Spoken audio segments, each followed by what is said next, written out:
Well, as 2013 draws to a close, budget concerns have topped the list for cities around the country. With an eye on next year's elections, San Jose Mayor Chuck Reed is taking a crack at pension reform. He's spearheading a ballot initiative to allow public agencies to negotiate reduced retirement benefits for future work while preserving pensions already earned. Critics of the proposal see it as an attack on the retirement security of police, firefighters, and other public workers. Earlier today, I spoke with Mayor Reed from NBC Bay Area in San Jose. San Jose Mayor Chuck Reed, thank you for being on the program. Thanks for having me on.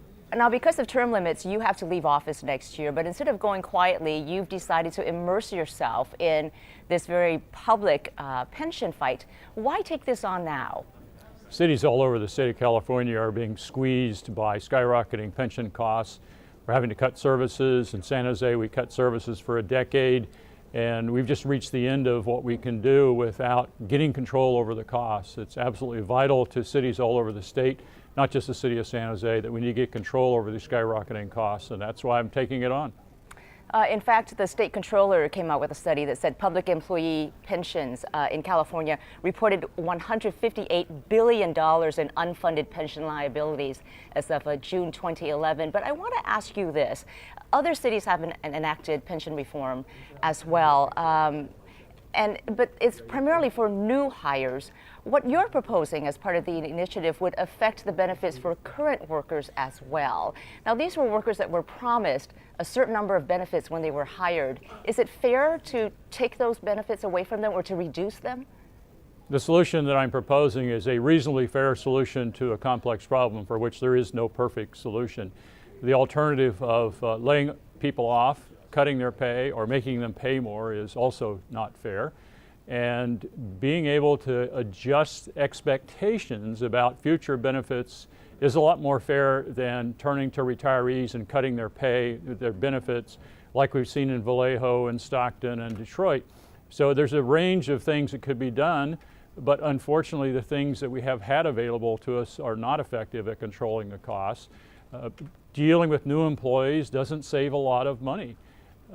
The current employees is where the big expenses are, and that's where we need to control the costs, and that's why I'm proposing this change about future benefits while protecting what people have earned. It's really important to make sure that people get the benefits that they've earned. We want to talk about negotiating changes to future benefits for future years of work as the most fair.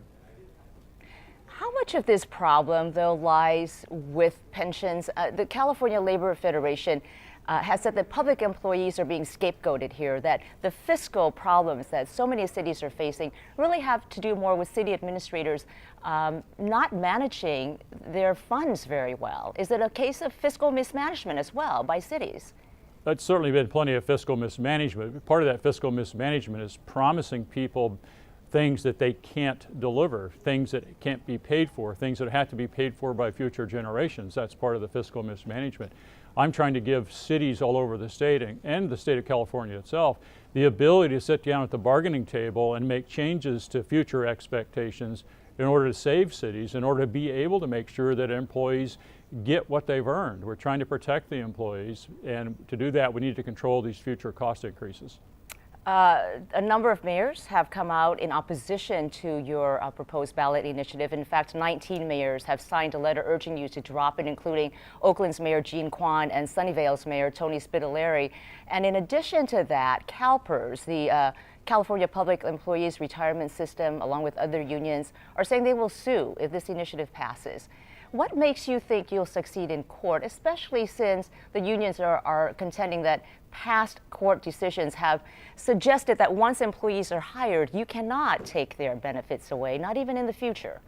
It's these past court decisions that we're changing with an amendment to the California Constitution. So we will change the playing field by amending the Constitution.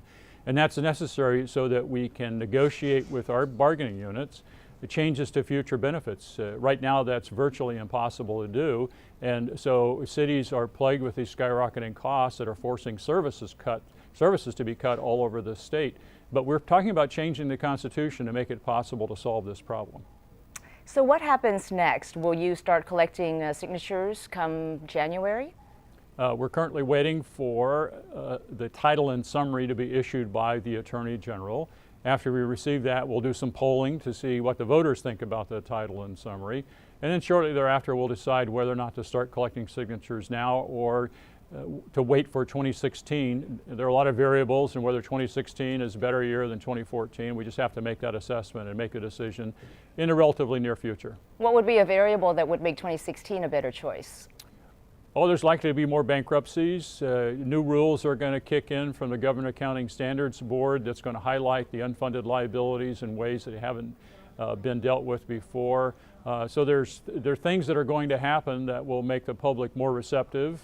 Whether 2014 is good enough or 2016 is better is something that we have to decide. All right. We will then wait to see what happens on that. Mayor Chuck Reed, thank you for being with us, and happy holidays to your family. Thank you.